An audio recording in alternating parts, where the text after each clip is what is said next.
Les affaires qui traînent dans une cour d'école, c'est banal, et celles qui ne retrouvent jamais leur propriétaire, ça devient normal.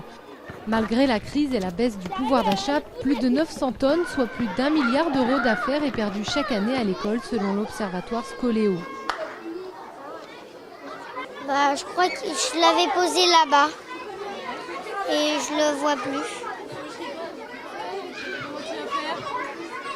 Je vais chercher à la prochaine récréation, je pense.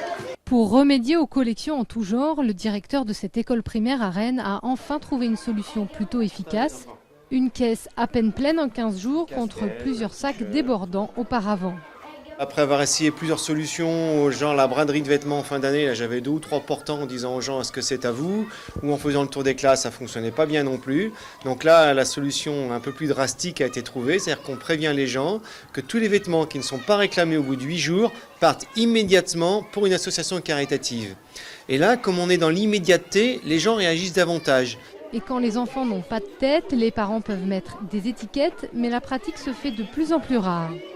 Les familles, souvent les 2 parents travaillent, il y a moins de disponibilité pour pouvoir faire ce travail de marquage assez laborieux et assez ingrat de marquage des affaires. La deuxième chose, c'est qu'on était rentré dans une ère assez consumériste où il y a un renouvellement des produits beaucoup plus régulier. D'après l'étude de Scoléo, les oublis représenteraient un budget de 74 € par enfant et par an. Pour ceux qui s'en passeraient bien, il suffit souvent de vérifier auprès de l'école.